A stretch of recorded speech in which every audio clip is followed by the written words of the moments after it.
let's move on from there. Gentlemen, do y'all have any gaming subscription services besides Game Pass? We've talked about that at ad nauseum. Anything else that you're part of? Yep. Nintendo Switch Online. Okay. Yeah.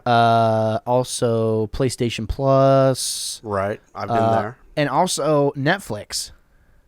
Now Netflix has their. You're a Netflix subscriber, so you're automatically grandfathered in on this. Yep. So have you tried any of it out? No. No, you haven't. No, okay. There's 5 games on there. Like I'm not. No, it's an extensive library Yeah. of 5 games. Yeah, it'd be different if like they were launching like Forza on there or something, but no. Right. Yeah. So Netflix is launching their first games worldwide now for their subscribers. This launched on Tuesday. We're recording on a Friday of November 5th. So it's been out for several days now. They had 5 games that we mentioned. Stranger Things, 1984. Stranger Things 3, the game. Card Blast, Teeter Up, Shooting Hoops. These are exclusives that are now on this Netflix gaming service. So if you have mobile gaming and any kind of a Netflix account, these are available to you. Any interest here? I mean, have we got any Stranger Things fans in the house? I love Stranger Things, but here's the thing: like, if I was Netflix doing this exact same thing, I would literally say to myself, "What are 5 games we can put on there that literally no one is going to play or try to play, so that we can literally perfect our platform?" I'm not kidding. Like, this is literally the smartest thing they've done, and since literally making their stuff streamable. Now, what do you mean by that? So that they can perfect their platform? So are you saying that because there is very little hype and interest in these games, that so few people are going to be playing that it's not going to tax their programmers and their system? Is that what you're saying? I'm saying, as far as right now, these are streaming, correct? Yeah. You cannot download these titles. Right. So let's think about this for a second. Streaming games in any regard is going to be, the future for a lot of people. Maybe it works great for people now who have sterling internet connections. We have not seen this tech perfected by anybody. No one. Remember the Google Stadia? That tried to launch a couple years ago, streaming box only. Google's big answer to console gaming, failure. Failed. Dead in the water in 1 year. Xbox. If there's anyone in the entire world that could execute this on the same level, it would be them, just based on the Azure servers that they have and things like that. Like, there's so much possibility. That being said, it's still not ready. It's not in good standing in any fashion. Nobody, and I mean nobody, has perfected this thing. We're talking about literally the king of streaming.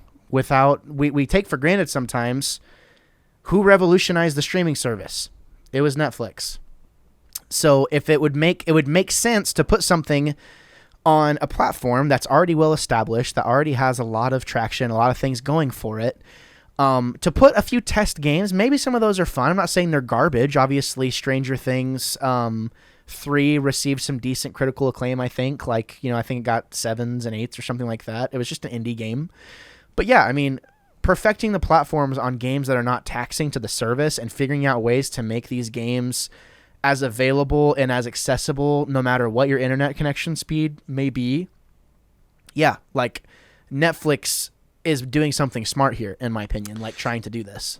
No, it makes sense. But as an armchair wannabe, I want to say this. I would have at least one of those games that had been hyped a little bit so that you would have a draw.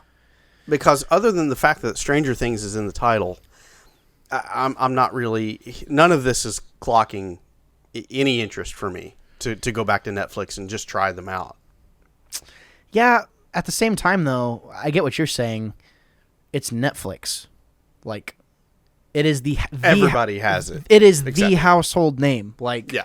That's the difference, is everyone has Netflix. Most people have Netflix. I would not be surprised to see something like, anywhere from 8 or 9 out of 10 people, having Netflix. Would not surprise me. That being said, I'm not saying it's going to be a perfect service. They're taking a gamble trying to do this, since it's strictly streaming. And I mean, kudos to anyone who tries to get that on lock, because the technology just isn't there yet. So, while I do agree with what you're saying, like, it'd be nice to have some sort of draw, don't we have enough games to play like everywhere else? Like, you're right. You know what I mean? But, Like, it just seems like a that test. being said, they are rolling out more stuff. They will be coming out with more things. For sure. So, yeah, this is definitely a test bed effort. Yeah, absolutely. And I mean, if I'm Netflix, I would not be thinking of a way to compete. I would be thinking of a way to collaborate, because they're stepping into a space that they've never done anything with before. So, I mean, if they have something to offer and bring to the table, how rad would it be to see them team up with someone like PlayStation or Sony and say, like, all right, we have the service, we have the stuff to do it. We know, we should integrate, PlayStation Now somehow into this, or anyone. Like, I would be looking to collaborate with anybody. You know what I mean? Rather than try and do my own thing, because if they try and like make this the best it can possibly be, it's not going to work. Yeah, and I think about back in the day, like when Netflix was just starting to stream and barely anybody had it, and some people were even like, "This isn't going to work. I'm just going to stick to DVDs." Maybe that's what they're trying to do with keeping it small games, where they're just like, "Yeah, it's not perfect yet, so we don't want a lot of people to be using this." Well, yeah, they're still trying to perfect it. Good point, Mikey. Yeah, and I get what you're saying about the collaboration. I don't think that's what they're going for. I think if they do get it right, what Google couldn't do, they're probably just going to be like, you know what? Let's just let them come to us, because if we have it right, we have no need to go and try to be like, can you please let us use your game? They're going to be like, you know what? You can use our game. You can use our service for this amount of money. Yeah, they've demonstrated that they have a presence in the entertainment industry on their own. For sure. And so, they definitely want to draw people to them to use their platform. So, that makes perfect sense. Yeah, and I'm just saying, it wouldn't be crazy to see them do exactly what Xbox did with Gamepass, because that's the only reason Xbox is relevant, is because of Gamepass. So why not do the exact same thing? Spend, a few $100 million, which again is a drop in the bucket for Netflix, to partner with some of these studios and publishers and things like that, and get those high-paying, get those high-tier games. Third party titles would probably be the best bet. I mean, because that's the thing is, this is something Game Pass is already trying to do. Like, they're already trying to do it to where you can play your Game Pass games on the go flawlessly. I've seen it happen for people in high, like with super high internet with their cell carriers and stuff like that. I've seen people run it really well. So I could see it going either way, honestly. Mikey kind of hit something on the head. Like, you could order movies through Netflix. They weren't really like brand new movies at first, you know what I mean? Like, there's only a certain amount that were available to you, it's like, oh, coming next month or in 2 months, in 2 months we're going to have the newest whatever, the newest, I can't even remember, a time whenever I never even had to order anything, but I remember Dude, watching my grandparents. It was such a joy checking the mail and seeing the envelope coming in the mail, and it's like, oh, I got what I wanted. It's the next thing on my queue, and or the disappointment of, I forgot to update my queue, and then now it's this movie that I have got no interest in it. I added it like 3 months ago. Yeah. Mm-hmm. Yeah. No, it makes. I remember watching my grandparents go through the process, because they were huge Netflix adopters. It makes total sense. Like, a movie that's a year old, and it's like, oh yeah, why not? Whatever. I think it's the exact same thing whenever it comes to games. They're going to slowly build this library out. They're going to be C-list to maybe, low-tier B-list games to start. And then once they get the thing down, they're going to have something that's incredibly valuable. But I don't know that it necessarily has the chops to stand up to the titans that are already existing, like stepping into a space that they've never had any experience in ever. So, because is this competing against like what Apple has or a Game Pass type scenario? Yes. It's not the same thing, but it is the same area. Yeah, we're in the same ecosphere. Yes, exactly. It serves the same purpose in that you are paying a premium to get instant gratification. That's why Game Pass is so popular, and a lot of these services are so popular. It's just the fact that you have a subscription, you have access to all this stuff. Yeah. The only difference is you're going to have to stream all these things. So that's what I'm saying. And that is the difference, because if you have Apple, you have to download the app. Yes. And you've got that on your phone. Yes. Or on your device, whatever it may be. And this is a little bit different. Yeah, I'll be curious to watch it. We'll watch this space and see what happens here, and maybe report on it later on down the road. I hope so. All right. Next song. Where are we going next? I'm assuming the next thing that's on the list. Oh, do we want to do those? There's a list? Yeah, why not? Well, I didn't know how deep we were going to get into this trailer talk. So I was actually thinking about doing the scam story next. What do you think? Sure, let's do it. Okay, we'll do that, and then we'll circle back to the trailers. Scammers are using Google Ads to siphon off hundreds of thousands of dollars from fake crypto wallets. Now, I know crypto is something we're going to discuss a little bit more heavily in our gaming segment we've got coming up. But I wanted to touch on this because here's an article from The Verge. So what's happening is the scam is taking place in which people are going online, they're typing into their Google search engines, and they're looking for a wallet to be able to set up an account for cryptocurrency. These scammers are using Google Ads to get the top of the list, right? So when they type in, and the one that was used here prominently in the article was Phantom. So they have developed this Google ad that is spelled Phantom, Phanton, and it tricks the people into clicking on that. They create a wallet, they create an account, and they transfer funds into that account, and then the scammers immediately take those funds and move them over to their account. And they have stolen $500,000 at least in this manner. Lord. And so this brings me to kind of what I wanted to discuss in bringing this subject up here. I have heard you, Gabe, and others touting the import of cryptocurrency. And as the old guy on this podcast, explain to me why it is superior. Explain to me why this is where things are going. Can you do that? Yeah, I feel confident doing that. In 5 minutes or less. I can do that. Go. So we talk about, the US dollar, right? And that is regulated. Correct? Yes. So it's taxed, there's all these different things. The thing with crypto, there's no way to tax it. Okay, I see a problem with that.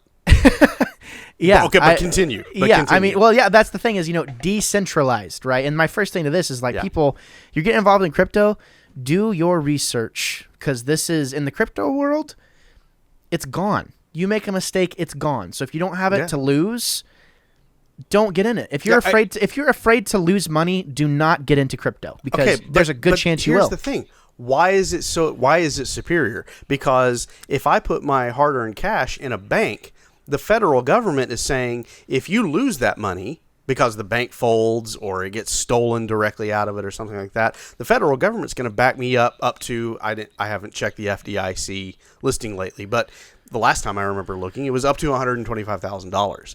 So if I've got $125,000 in the bank, I know it's secure if somebody even steals it out of the bank or the bank folds.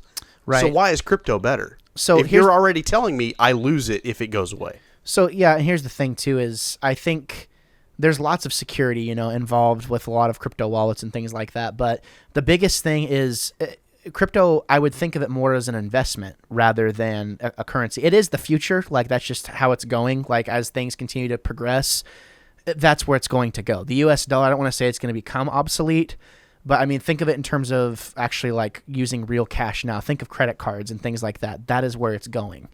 So here's the thing now is you can buy in at a, relatively lower, because it's done nothing but go up. Obviously, we see dips every single day. We see Ethereum drop anywhere from 5 to 10%, within a week, whatever. It's still gone up dramatically over the past few years. So I wouldn't view it as being superior. I view it as being, at least right now, I view it as being the future. For the simple fact is it just has such long-lasting value, and it won't depreciate. Like... Well, go ahead. We think we're not seeing it depreciating right now, but in any economy there are peaks and there are valleys. Sure. So who's backing it up, or who's stepping in to secure it when one of those big valleys finally comes along? So here's the thing is I think we all know, people who are crypto enthusiasts and trying to like get into the space and learn about it. We all know that at some point or another it is going to become centralized and it's going to become regulated. So if you buy in now before that happens and before it's super expensive to be a part of the ecosystem, you kind of have a built-in infrastructure already for yourself based on how much money you've invested. It's just like any other asset or any other investment. It's the same thing. It's no different. Except there's a lot more you can do with it. There's a lot more avenues that are open, and there's such a variety of currencies that do different things that are being used to power real live things that are going to be instrumental for society. Like, for instance, like Algorand, okay, as one crypto. The technology that is being used with that particular currency is basically going to be kind of the exchange for, I believe it's Africa, pretty much. It's going to be like their main exchange type thing. Or no, that's not Algo. That's Zimbabwe. It's I can't remember the name of it. All the best stuff financially comes out of Nigeria. Sorry. Don't question our. Anyways, that's right. There's a prince that wants to transfer you money. Trust him. No, that is not what it is. That is Cut not it what through it the is. mail. That is not what it is. Here's the thing. Okay, like we get into this thing of, I don't know if I want to bleed it into the NFT talk quite yet, because I'm more interested in NFTs. So like let's circle back around to this, because I have more to say on this and like the benefits of it, because it's more than just base level cryptocurrency. The people that set up these wallets and didn't pay attention are idiots. That's the difference. That's why it's superior. It requires they needed to check their spelling. They need to pay attention to what they're freaking doing, and don't use a wallet that no one is even freaking use a wallet that makes sense. Use a wallet that's secure. There's a wallet that I have requires a 12-word phrase that only I have access to. No one else has access to it. Another thing is like a big thing we're forgetting about is like smart contracts. I don't think I am the greatest podcaster on the internet. All right, let's circle back around to it. I'm gonna make you feel super dumb here in a little bit. Go ahead, circle back around. Let's go. Okay, yeah. Well, let's talk about trailers. Now I'm pissed. Let's get on our level. Now I'm pissed. All right, you hold on to that. Oh, I will. Don't you worry. Don't you worry. All right. So Roland Emmerich, he just wants to watch the world burn. Isn't that the phrase? Yeah. He just wants to watch the world burn. Yep. That's right. His new film, Moonfall, the trailer has dropped this week. It will release on February 4th, 2022. Have any of you guys seen the trailer for Moonfall? No. I don't even know who Roland Emmerich is, bro. Okay. Who is that? Roland Emmerich is the director, creator and director of movies such as Independence Day or... I've never seen it. Okay. I'm just kidding. Are you? You can just log off. Okay. No, I've seen it. Love that movie. You can just log off. No, okay. Which one? Whoa! Independence Day, Godzilla, Day After Tomorrow. 1998 Godzilla. Yeah. Day After Tomorrow. Yeah. The 98 Godzilla. Great stuff. Yeah. Underrated. I love that movie. I love that movie too, Mike. I do too. I knew we're kindred spirits. I like the movie too. What's the flip? Shut up, Gabe. Don't jump on the bandwagon. Come on, man. Have some self-respect. So anyway, this movie it stars Halle Berry of all actresses. Halle Berry has gotten a bad rap because she's been. I loved her in Catwoman. Okay, you're out. I've never seen that one, thankfully. No, but Halle Berry, the guy that was in the last Godzilla movie, he's in this one. Yeah, Moonfall. It's a disaster movie. It is a lot of Earth being destroyed, cities being leveled. Is it literally about the moon falling? I don't know if that's literally what it's about, but there's something sinister that's taking place on the dark side of the moon, and it's coming to visit Earth. Dude, moon's haunted. It looks good song. It's moon's haunted. Good. Just saying. It's it looks great. I watched it the other night, and I'm excited for it because I like a good disaster movie. I like to turn my brain off. I love Independence Day because it's aliens come to Earth and bad things happen, but the good guys win in the end. And this very much has that same feel to it. And in this day and age where we've got CGI at the yin yang, it's going to look great. So I'm on board for it. So February 4th, we've got Moonfall that we're looking for. Nice. Halle Berry, and is there any other mentionable people in it? No, that's it. No, I'm sorry. She's the only character. No, Donald Sutherland. Sutherland. Is that Kiefer Sutherland's brother? It's dad. It's his dad. Oh, It's My his dad, God. Mikey. Holy that's crap. Don Senior. Senior Sutherland. Okay, let's move on. Hey, thanks so much for showing up. If this is your first time here, I would really appreciate it if you would consider subscribing. It would seriously mean a lot. A fun fact for you, many YouTubers actually get most of their numbers from people who are not subscribed. So if you enjoy my personality, if you enjoy the content you've seen here, consider subscribing. I would seriously appreciate it.